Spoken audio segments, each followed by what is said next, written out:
بسم اللہ الرحمن الرحیم۔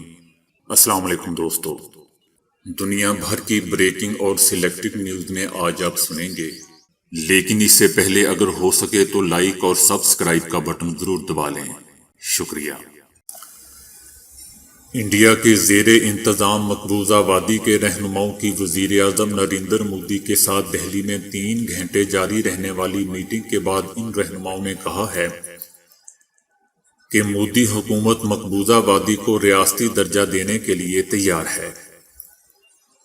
کانگریسی لیڈر غلام نبی آزاد نے کہا کہ ہم نے میٹنگ میں 5 مطالبات رکھے، جن میں سے جلد ریاستی درجہ دینا، جمہوریت کی بحالی کے لیے اسمبلی کے انتخابات، مقبوضہ وادی میں ہندو پنڈتوں کی دوبارہ آبادکاری، تمام سیاسی رہنماؤں کی جیل سے رہائی اور ڈومیسائل رولز شامل ہیں۔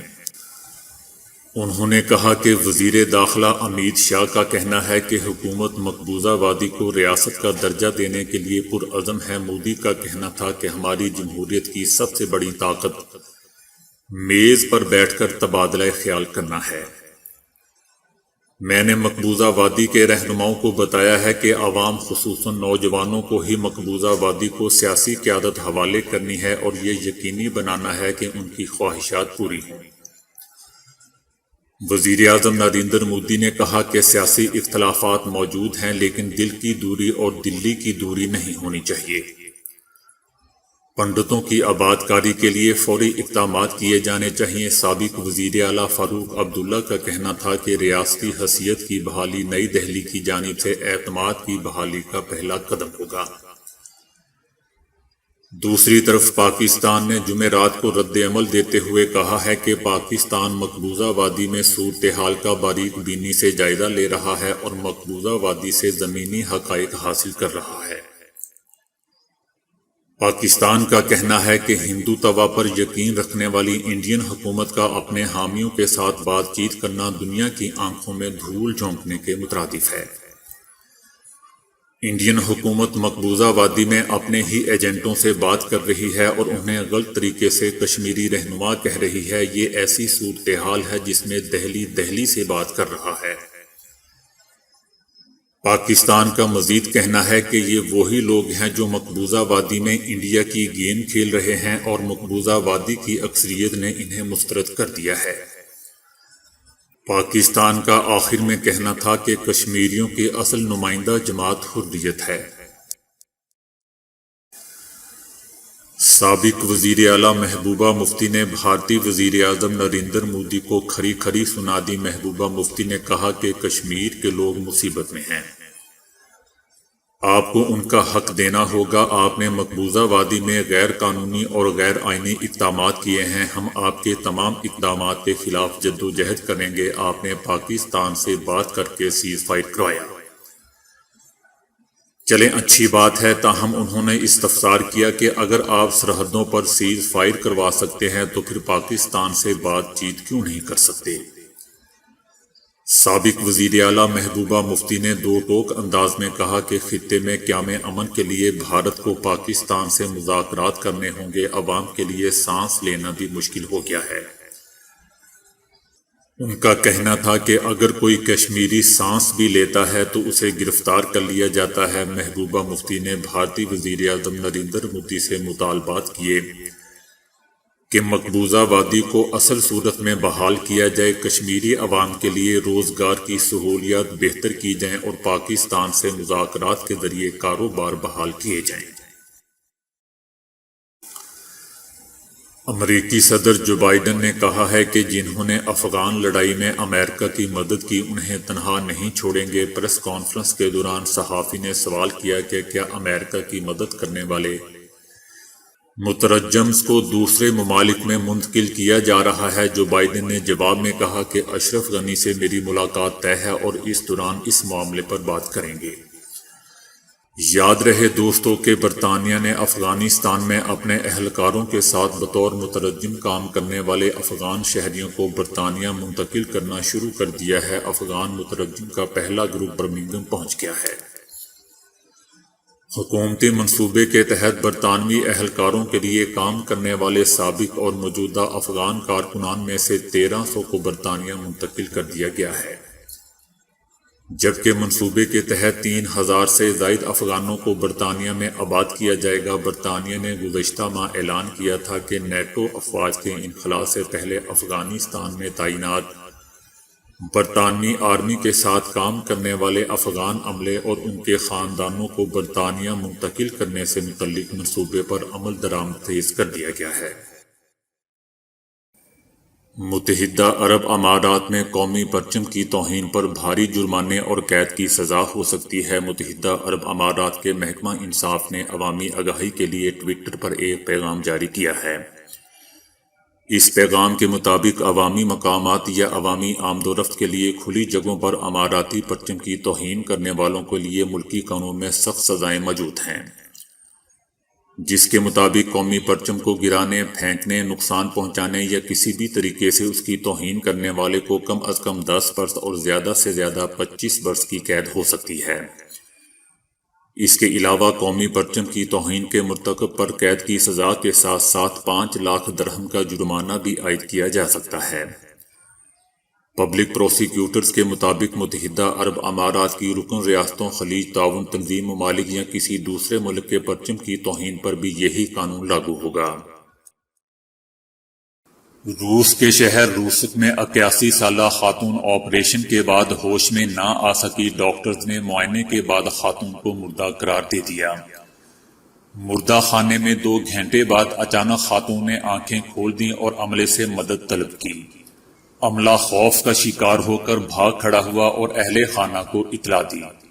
خاتون کی بھانجی نے ہاسپٹل انتظامیہ کے خلاف قانونی چارہ جوئی کا عندیہ دیا ہے۔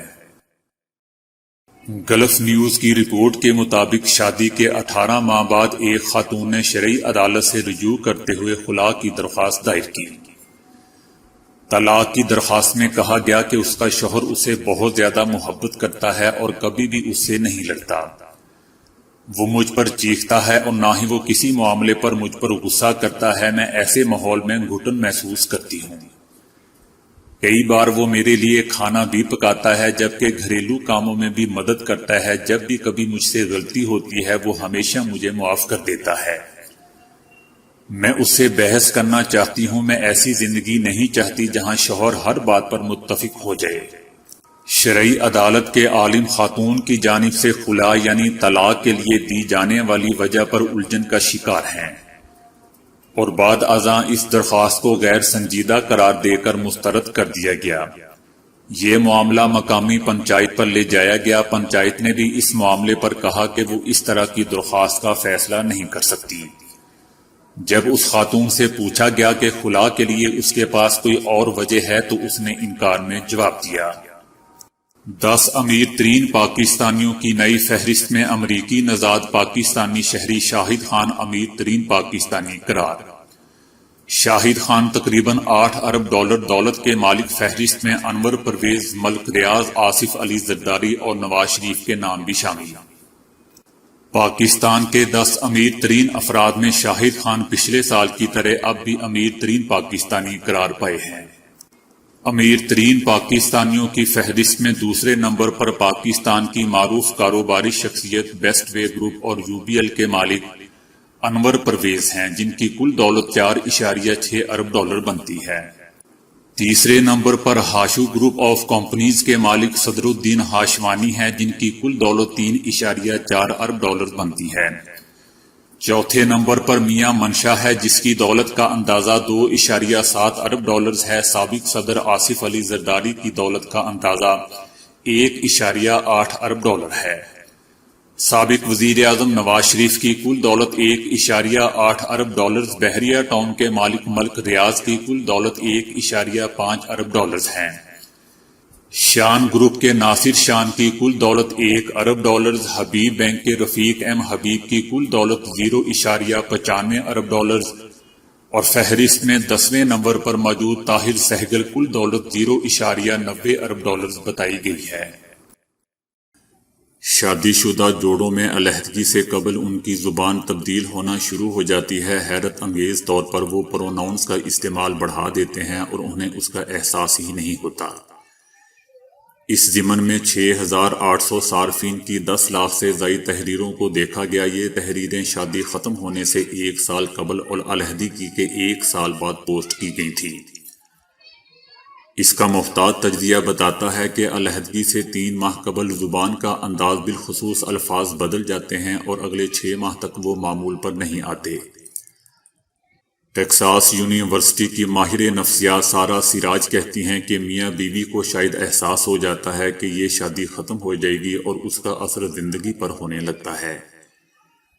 ذہنی اور نفسیاتی تناؤ بڑھنے لگتا ہے اور وہ میں اور ہم الفاظ زیادہ استعمال کرنے لگتے ہیں۔ پھر لفظ میں کا استعمال بڑھ جاتا ہے، جو تنہائی تلے دبے فرد کی ذاتی شناخت کو ظاہر کرتا ہے۔ وہ اپنے شریک حیات کا نام بھی کم لیتے ہیں۔ اس میں ضمیر کا استعمال بڑھتا رہتا ہے اور طلاق والے دن اپنے عروج پر ہوتا ہے، یہاں تک کہ وہ ازواجی تعلقات پر بات نہ کر رہے ہوں تب بھی وہ ان کا استعمال جاری رکھتے ہیں۔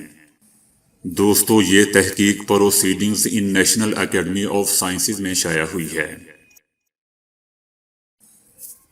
برطانوی ماہرین نے کورونا کی بدلتی ہوئی صورتحال پر اپنی تشویش بیان کرتے ہوئے کہا ہے کہ اس وقت کورونا کی 4,000 تبدیل شدہ اقسام دنیا بھر میں زیر گردش ہیں۔ برطانوی ماہرین کے مطابق اب تک بدلتے ہوئے کورونا کی ہزاروں اقسام رپورٹ ہو چکی ہیں، جن میں بہت تیزی سے پھیلنے والے جنوبی افریقی، جنوبی لندن سے پھوٹنے والے برطانوی اور برازیلی کورونا بھی شامل ہیں۔ برطانوی مشیر برائے ویکسین بھی خدشہ ظاہر کر چکے ہیں کہ اس بدلتے تناظر میں ہمارے پاس موجود ویکسین ناکارہ ہو سکتی ہیں۔ تو دوستو، آج کے لیے اتنا ہی۔ ویڈیو کو لائک اور شیئر کرنے کا بہت بہت شکریہ۔